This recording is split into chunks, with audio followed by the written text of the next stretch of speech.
Boa tarde, meu nome é Rodrigo e hoje eu vou apresentar um pouquinho da tese do Eduardo Pena, que é a Discovery and Application of Data Dependence. Nessa tese, o Eduardo apresenta diversos mecanismos diferentes, mas eu vou apresentar apenas o primeiro, o DCFinder, um mecanismo dedicado a encontrar denial constraints em uma tabela de um banco de dados a partir da estrutura dessa tabela e dos dados presentes nela. Para explicar esse mecanismo, a gente vai se basear nessa relação. Então, essa relação apresenta diversas tuplas, cada uma com um índice único. Cada tupla representa um funcionário de uma empresa, e cada funcionário vai ter seu nome, seu telefone, sua posição, que seria o cargo na empresa, um salário e uma data de contratação. Bem, a ideia do mecanismo do Eduardo é a descoberta de denial constraints. Denial constraints, elas basicamente seriam dependências nos dados.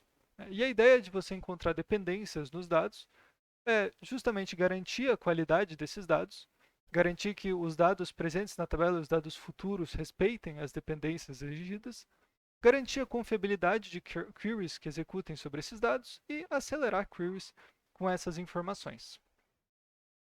Bem, nesse contexto, uma das técnicas para você definir dependências são as denial constraints. A ideia das denial constraints é que elas apresentam diversos predicados que não podem ser verdadeiros juntos para nenhum par de tuplas.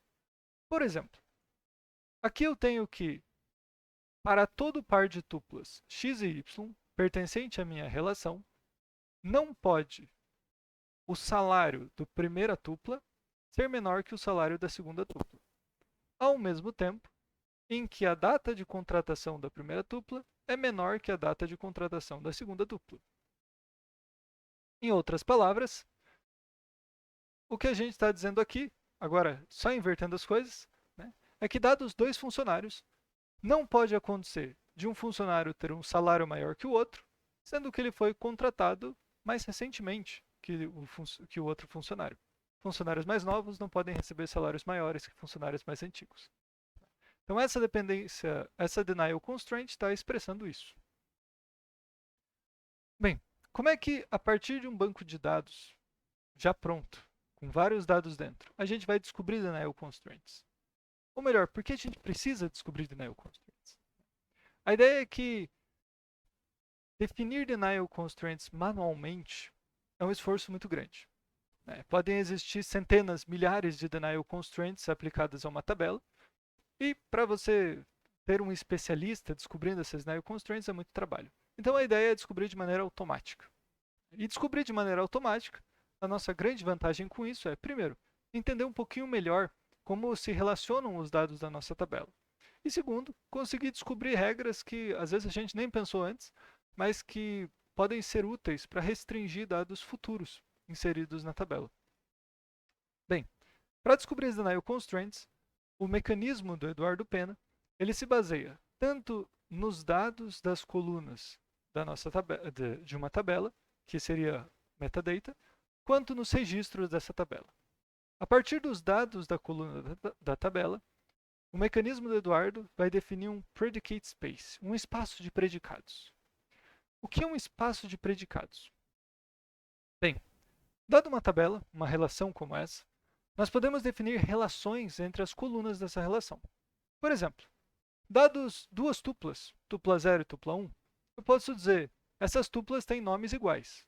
Nesse caso, nomes diferentes. Então eu teria o predicado, nomes diferentes. Eu posso, a partir de duas tuplas, falar, uma tupla tem um salário maior que a outra. Uma tupla tem um número de telefone diferente do número de telefone da outra. Isso aqui são predicados. O número de predicados possíveis em uma relação, ele vai depender do número de colunas existentes nessa relação. Bem, apesar do número de predicados depender do número de colunas, esse número de predicados pode explodir, porque eu poderia comparar o nome de uma tupla com o telefone de outra tupla. O telefone de uma tupla com a posição da próxima tupla. A data de contratação de uma tupla com o nome de outra tupla. E assim por diante. Então, é um espaço de predicados gigantes. O que o mecanismo do Eduardo faz é, primeiro, definir quais são os predicados que fazem sentido quando a gente olha uma tabela. Predicados que fazem sentido são, primeiro, se eu tenho uma coluna apenas com números, atributo numérico, né, ele vai definir predicados com quase todos os operadores. Igual, diferente, maior, menor, assim por diante. Então, por exemplo, o salário de um funcionário pode ser igual ao salário de outro. Pode ser diferente do salário de outro. Pode ser menor que o salário de outro. E assim por diante. Por outro lado, se eu tiver um atributo, uma coluna não numérica, por exemplo, nome, esse número de telefone que é armazenado como uma string, o cargo de um funcionário, nesses casos, não faz sentido dizer que o cargo de um funcionário é maior que o cargo de outro. Então, limitam-se os predicados a predicados igual ou diferente. Então, a posição de um funcionário pode ser igual à de outro ou diferente da de outro.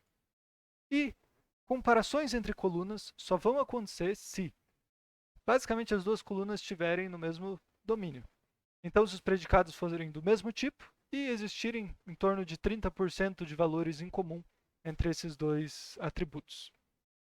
Por exemplo, salário e data de contratação, apesar de eles serem, de a gente poder considerar, ok, os dois poderiam ser armazenados com números inteiros, não existe nenhum valor em comum entre eles. Então eu não vou criar um predicado relacionando o salário de um funcionário com a data de contratação de outro. Bem, partindo dessas três regras e a nossa tabela de exemplo, o mecanismo do Eduardo, ele definiria esse espaço de predicados. Então, a gente pode ter nomes iguais e diferentes, telefones iguais e diferentes, salários iguais, diferentes, maiores, menores, assim por diante. Esse é o espaço de predicados, extraído quase completamente da própria estrutura da tabela. Por outro lado, a partir dos registros da nossa tabela, das tuplas contidas nelas, o mecanismo DCFinder, que é esse mecanismo para descobrir denial constraints, ele vai obter as PLIs, os Position List Indexes. Qual é a ideia das PLIs? Bem, nós temos a nossa tabela. A ideia de uma PLI é você pegar uma das colunas da tabela e armazenar os dados dessa coluna de maneira eficiente. Eficiente para quê? Para eu descobrir quais tuplas dessa tabela apresentam cada valor de dado. Por exemplo, se eu pegar a coluna posição, o atributo posição, a ideia da PLI posição seria basicamente uma tabela hash, ou algo similar a uma tabela hash, onde você vai relacionar cada cargo da empresa com os funcionários, as tuplas que tem aquele cargo. Isso vai ser feito para cada uma das colunas. Não necessariamente antes de todo o algoritmo ser executado. Então, enquanto os próximos passos vão acontecendo e essas PLIs forem necessárias, elas vão sendo geradas. Bem, interessante das PLIs. PLIs que armazenam atributos não numéricos, esses atributos vão ser armazenados em uma estrutura similar a uma tabela hash. Por outro lado, se a gente tem atributos numéricos, esses atributos vão ser armazenados em um array ordenado. Por que um array ordenado? Basicamente porque mais para frente a gente vai precisar fazer comparações de maior e menor. E é muito útil você ter um array ordenado nesse caso. Além disso, todas as buscas no array ordenado elas vão acontecer em tempo log-n, uma busca binária. Né? Além disso, esse array ele vai estar ordenado de valores maiores para os menores, justamente pela forma como os próximos algoritmos vão funcionar. Por fim, dentro de cada entrada dessas PLIs, a gente vai ter os valores representando as tuplas que apresentam aquele cargo específico, aquele salário específico. Essas tuplas são ordenadas em ordem crescente. Bem, a partir do nosso dataset, nós temos o espaço de predicados e um conjunto de PLIs. Usando isso, a ideia do mecanismo é construir um conjunto de evidências. O que seria um conjunto de evidências? Bem, vamos iniciar da nossa tabela. Temos a estrutura inicial. A ideia do conjunto de evidências é, em cima dessa tabela, nós temos diversos predicados. Quais predicados são satisfeitos por cada par de tuplas?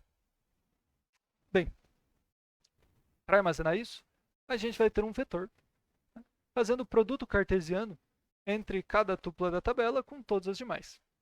Tupla 0 com a tupla 1, tupla 0 com a tupla 2, tupla 0 com a tupla 3, e assim por diante. Que predicados são satisfeitos por cada uma dessas comparações? Por exemplo, A tupla 0, a gente tem que o nome é Miguel. Tupla 1, nome é Alice. Então a gente sabe que o predicado nome igual a nome não se sustenta aqui. Mas o nome diferente de nome, sim. Bem, então a gente quer que nesse vetor tenham só os predicados satisfeitos por cada par. Para isso, inicialmente, a gente vai olhar para o nosso conjunto de evidências. Todas as evidências possíveis. E pensar quais são nosso conjunto de predicados. Quais são os predicados mais prováveis de existir entre duas tuplas? É mais provável que duas tuplas tenham nomes iguais ou diferentes? Telefones iguais ou diferentes? É sempre mais provável que atributos não numéricos sejam diferentes. Já os numéricos, além deles serem diferentes, eles poderiam ser maiores ou menores. A grande questão é que, se a tupla 0 apresentar um valor menor que a tupla 3, a tupla 3 vai apresentar um valor menor que a tupla 0 na próxima posição. Então a seletividade desses dois predicados acaba sendo a mesma. Por convenção, o algoritmo de CFinder, que é o que a gente está sendo explicado, ele vai selecionar sempre predicados com sinal menor e menor igual. Selecionados esses predicados mais prováveis, o vetor vai ser preenchido com eles. Tá? Não necessariamente o vetor inteiro vai existir em memória ao mesmo tempo. Esse algoritmo ele foi planejado para ser executado em um ambiente multithread. Então a ideia é que cada thread vai selecionar um pedaço desse vetor, calcular os predicados para esse pedaço, obter os resultados desse cálculo e seguir para a próxima porção do vetor. Bem, a gente tem um vetor com os predicados mais prováveis, mas a gente não sabe se eles estão certos ou não. Para descobrir isso, a ideia do mecanismo é: vamos procurar aqueles predicados que não são satisfeitos pelo que está no vetor. Para isso, vamos descobrir os pares que têm predicados com sinal de igual e os pares que têm predicados com sinal de maior. Como é feita essa descoberta? Bem, vamos pegar o exemplo do nome. Então eu quero os pares que tenham nomes iguais. Para isso, eu pego o PLI de nome, que é algo similar a uma tabela hash, e comparo com o PLI da outra coluna, nesse caso, também nome. Para cada entrada do primeiro PLI, eu vou procurar no segundo PLI, o que a ideia é que seja uma busca super rápida. Então aqui eu relacionei os pares de tupla os pares de tupla que vão estar em cada lado dessa relação do sinal de igual. E o que eu tenho aqui é, se eu unir esses dois conjuntos de tupla que possuem o mesmo nome, o que eu vou ter são os pares de tupla que têm nomes iguais. Então, se eu unir o par de tupla, a tupla 0 com a tupla 4, a tupla 0 com a tupla 5, a tupla 4 com a tupla 0, a tupla 4 com a tupla 5, essas tuplas, esses pares, têm nomes iguais. Isso aqui, esses pares com nomes iguais, eles vão ser armazenados em uma estrutura, também similar a uma tabela hash, cuja chave vai ser dada pelo predicado e o valor é dado pelos pares de tuplas que satisfazem esse predicado. Valores numéricos, mesma coisa. Então eu vou pegar cada ano e procurar na outra PLI. Nesse caso, um array ordenado. Com uma busca binária, eu já encontro o valor correspondente. Obtenho os pares de tupla que batem com cada valor, tem sinal de igual. E esses pares de tupla vão ser colocados na nossa estrutura, como valores vinculados à chave contratado igual ao contratado. Já para a comparação maior, mesmo exemplo, eu quero saber quais tuplas têm o valor de contratado maior que quais outras tuplas. Então, pegando a primeira entrada, 2021, eu procuro no outro vetor entrada 2021 e sei, opa, a partir dessa entrada, todos os próximos valores, já que é um array ordenado de maneira decrescente, eles vão ser menores do que o que eu encontrei. Então, unindo essas tuplas com essas aqui, eu tenho todos os pares em que a primeira tupla tem a data de contratação maior que a segunda. Próxima entrada, 2018. Não tem nenhum próximo valor aqui nesse array ordenado menor que 2018. Então, conjunto vazio. Nosso resultado entra naquela estrutura hash, similar a uma hash. Isso vai ser feito para todos os predicados com sinal de igual e sinal de maior. obtive aquela estrutura.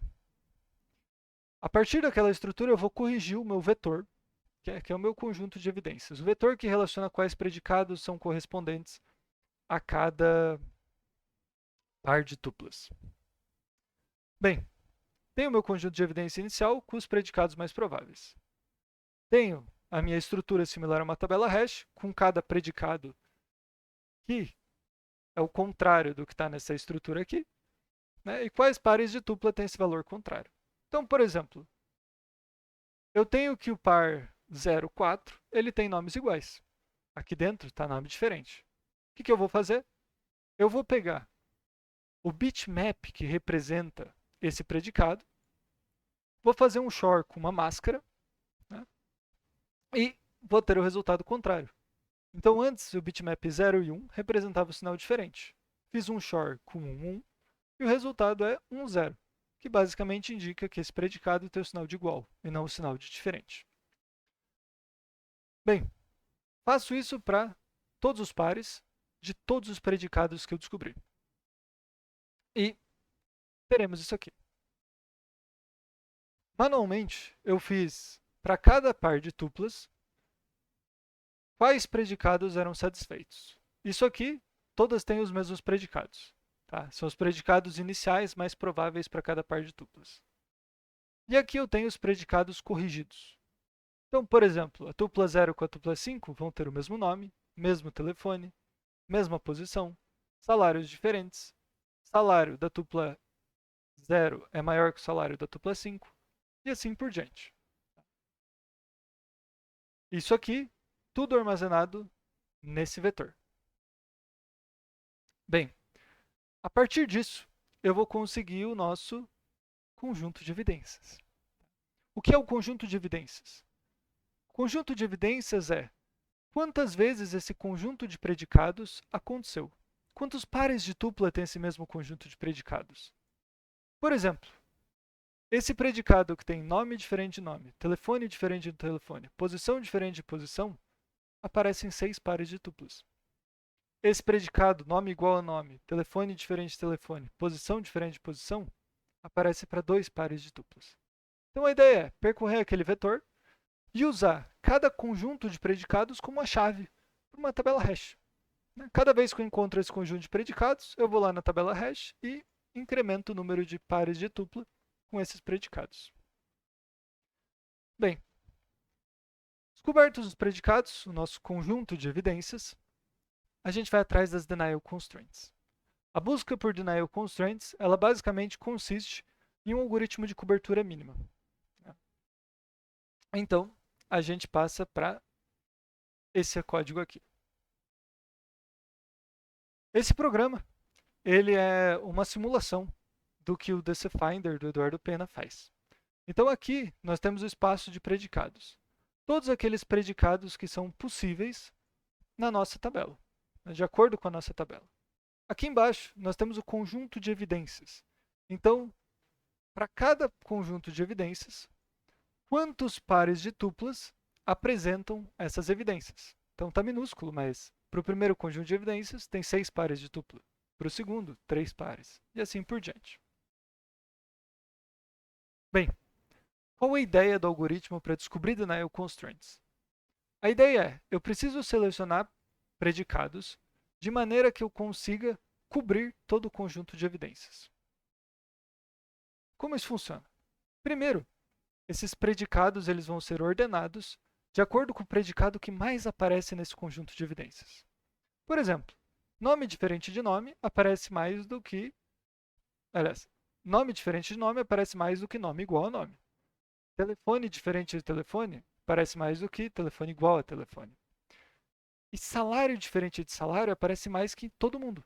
Ele aparece em todos os conjuntos de predicados. Então, ordenando o espaço de predicados de acordo com quem mais aparece, a gente tem que salário diferente de salário aparece mais que todo mundo. Nome diferente de nome aparece em segundo lugar. E assim por diante. A partir disso, o algoritmo vai pegar o predicado que mais aparece e vai selecionar ele. Em seguida, ele vai remover desse conjunto de evidências todas as evidências que apresentam esse predicado. Então, todo mundo que tem salário diferente. No caso, todos. Como todos foram satisfeitos, isso aqui é uma possível solução do algoritmo de cobertura mínima. Bem, essa possível solução não faz parte de uma solução já descoberta. Então, ela é uma cobertura mínima de todo o meu conjunto de evidências. Em seguida, o algoritmo vai pegar o segundo predicado que mais aparece, nome diferente de nome. Vai eliminar do conjunto de evidências todo mundo que tem esse predicado. Eliminados, ele vai ordenar os predicados restantes de acordo com o novo conjunto de evidências. E o que a gente pode perceber é que, de acordo com esse novo conjunto de evidências, o predicado que mais aparece é salário diferente de salário. Então, o algoritmo vai selecionar esse predicado e criar um caminho, né, uma possível cobertura. Removendo esse predicado do conjunto de evidências, limpamos as evidências. Então, isso é uma possível solução. O problema é que parte dessa solução, dessa cobertura, já existe como cobertura mínima. Então, essa acaba sendo isso acaba não sendo uma cobertura mínima. Como não é uma cobertura mínima, a gente desiste desse caminho e passa para o próximo predicado, nome igual a nome. O predicado nome diferente de nome e nome igual a nome vai cobrir todo o conjunto de evidências.